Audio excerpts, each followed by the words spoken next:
கர்த்தருக்கு ஸ்தோத்திரம். இந்த நாளிலேயும் கர்த்தருடைய வார்த்தையை கொடுக்கும்படியாக தேவன் நமக்கு கொடுத்த பெரிய கிருபைக்காக நன்றி செலுத்துகிறேன். இந்த நாளிலேயும் நம்ம இன்னைக்கு எடுத்துக்கொள்ளப்பட்ட வசனம் வந்து இளையகுமாரன் அவங்களுடைய கதையை. அவங்க வந்து எப்படின்னு கேட்டால் அண்ணன் தம்பி 2 பேர் இருக்கிறாங்க. 2 பேர் இருக்கிறதுல வந்து இளைய மகன் வந்து நிறைய கெட்ட ஃப்ரெண்ட்ஷிப்களோடு பழகி அவன் என்ன செய்யறன்னு கேட்டால் சொத்தை வந்து எனக்கு பிரித்து தாங்க அப்படின்னு சொல்லி அவங்க அப்பாட்ட கேட்குறான். அவங்க அப்பா மனசு கஷ்டப்படுறாரு. அதுக்கப்புறம் என்ன பண்ணேன்னு சொல்லிட்டு அந்த சொத்தெல்லாம் என்ன செய்றாரு, 2 இதுவும் பிரித்து கொடுக்குறாங்க. அவங்க அண்ணனுக்கும் இவனுக்கும் சேர்ந்து பிரித்து கொடுக்குறாங்க. இவனுக்குள்ள பாகத்தை பிரித்து கொடுத்த உடனே அந்த பணத்தை கொண்டு போய் கெட்ட நண்பர்களோடு போய் என்ன செய்கிறான்னு கேட்டால் அவன் எல்லா பணம் தூர தேசத்துக்கு போயிட்டான். போய் அங்கே எல்லா பணங்களையும் வீணாக செலவழிச்சிட்டான். கெட்ட நண்பர்களோடு போய் குடித்து வெறிச்சு தான் இஷ்டத்து பிரகாரம் அப்படி இருந்து அவன் ரொம்ப பணத்தை வீணாக செலவழிச்சிட்டு கடைசியில் பார்த்திங்கன்னா அவன் கடைசியில் சாப்பிட கூடுறதுக்கு ஆகாரம் இல்லாமல் பணம் இல்லாமல் பயங்கரமான ஒரு வறுமையில் வாடி தவிக்கிறான்.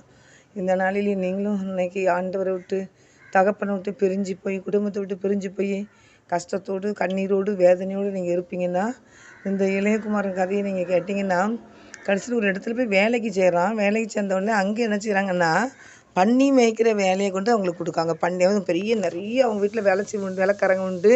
அவங்க அப்பா கிட்ட இருக்கும்போது பெரிய பணக்காரவன். ஆனால் வந்து இன்றைக்கி அப்பா விட்டு அவன் பிரிஞ்சு போன உடனே அவன் வந்து பன்னி மேய்க்கிறதுக்கு தான் என்ன செஞ்சிருந்தான், அவன் விடப்பட்டிருந்தான். அங்கே வந்து இவனுக்கு சாப்பாடெல்லாம் இல்லை. பசியில் அந்த பன்னி சாப்பிட்ற ஆகாரத்தை திங்கிறதுக்கு ஆசைப்பட்டானான். திங்க ஆசைப்பட்டானான். அது கூட அவனுக்கு கிடைக்கலையாம். அவ்வளோ ஒரு கஷ்டத்தின் மத்தியில் அவன் நினச்சிடான் இருக்கான். இந்த நாளில் நம்மளுக்கு ஒரு ஆவிக்குரிய வாழ்க்கையில் நம்ம பார்க்க போனாலும் கூட அந்த நம்ம ஆவிக்குரிய தகப்பன் ஆண்டவராக இயேசு கிறிஸ்துவை விட்டு கூட இன்றைக்கி எவ்வளோ பேர் எப்படியோ இருந்து இப்போ பின்வாங்கி போயிருக்கலாம், தூரமாக போயிருக்கலாம் இயேசப்பா விட்டு. ஆனால் இன்றைக்கி நான் என்ன செய்வேன், இன்னும் மரணம் தான் எனக்கு வழி, இன்னும் சாக தான் செய்யணும், நான் தற்கொலை தான் பண்ணணும், இதுக்கு வழியே இல்லை அப்படின்னா நம்ம ஆண்டவர் வந்து நம்மளை வந்து உங்களை என்ன செய்கிறார், எதிர்பார்க்குறார். என் பிள்ளை என்னை தேடி வரமாட்டாங்களா அப்படின்னு சொல்லி எதிர்பார்க்குறாரு. நீங்கள் வந்து இயேசுவை தேடி இங்கே வாங்க. ஆண்டவர் வந்து உங்களை கைவிடவே மாட்டார். எந்த சூழ்நிலை இருந்தாலும் இந்த இருக்கிற சூழ்நிலை அப்படியே ஆண்டவரை தேடுங்க. எவ்வளோ வறுமையில் கிடந்தாலும் சரி தான், எவ்வளோ கஷ்டத்தில் இருந்தாலும் சரி தான், எவ்வளோ கண்ணீரில் இருந்தாலும் சரி தான், வறுமையில் நோய்வாய்ப்பட்டிருந்தாலும் சரி தான், இனிமேல் நமக்கு சாகுதான் மரணம் தான், இன்னும் இல்லை, இன்னும் உயிரோடு இருக்கிற பிரயோஜனமே கிடையாது. கடன் பாரம் ஒரு பக்கம் நெருக்குது, வியாதி ஒரு பக்கம் நெருக்குது. இதுலேருந்து எப்படி வெளியே வர முடியும், என்னால் வர முடியாதுன்னா என் தேவனால் கூடாத காரியம் ஒன்றுமில்லை. நீங்கள் ஆண்டவரை மட்டும் வந்து பிடிச்சிக்கோங்க. ஒரு அண்டிக் கொள்ளுகிற மனுஷன் பாக்கியவான்னு சொல்லி வேதத்தில் சங்கீதம் 2ஆம் அதிகாரத்தில் 12ஆம் வசனம் போட்டிருக்கு பார்த்துக்கோங்க. அதனால் இந்த 2ஆம் வசனத்தில் சங்கீதம் 2:12 போட்டிருக்கு, அவரை அண்டிக் கொள்ளுகிற மனிதர்கள் பாக்கியவான்கள். அதனால் அவரை அண்டி நீங்கள் கொண்டுட்டிங்கன்னா உங்கள் பாரத்து பூரா ஆண்டவர் சமூகத்தில் வச்சுருங்க. சங்கீதம் 55:12 போட்டிருக்கு.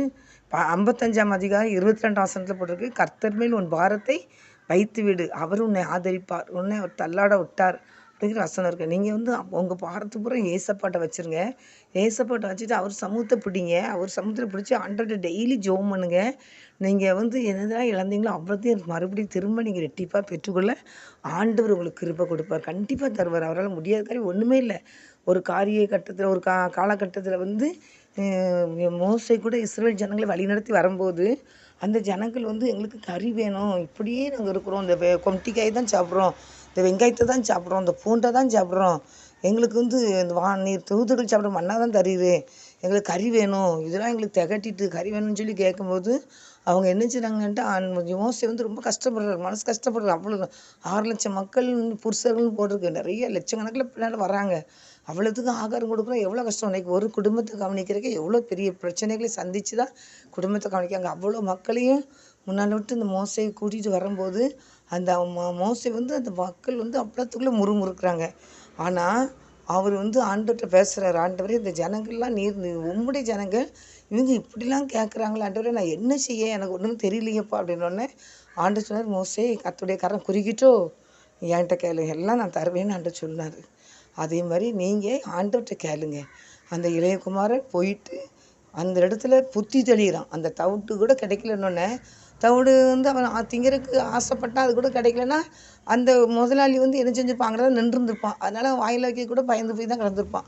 அவ்வளோ பட்டினி. அவன் துணியெல்லாம் துவைச்சிருக்க மாட்டான், அழுக்கு நாரி போய் தான் கிடந்திருப்பான்.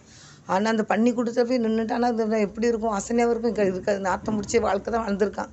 அந்த இடத்துல அவனுக்கு முதல்ல அப்பாட்ட இருக்கும்போது அவ்வளோ ராஜாவாக இருந்தான். அப்பா விட்டு தூரமாக போன உடனே பண்ணி திங்கிற தவிடு கூட அவனுக்கு கிடைக்காம போயிட்டு, அப்போ தான் புத்தி தெளிந்தவனா தகப்பனை தேடுறான். ஆண்டவர், என் தகப்பன் வீட்டில் எவ்வளோ வேலைக்காரங்க, ஆனால் எப்படிலாம் இருந்தோம், கடைசி இவ்வளோ கஷ்டப்படுறோமே அப்படின்ட்டு அங்கே போய் ஒரு வேலைக்காரனா கூட நான் இருக்கணும் அப்படின்னு சொல்லி அவன் முடிவு பண்ணி அங்கேருந்து கிளம்பி வாரான். கிளம்பி வரும்போது தகப்பன் என்ன செஞ்சிடான்னா, அப்படியே மகனை தேடிக்கிட்டே இருக்கார். வாசல் நின்று பார்க்குறாரு.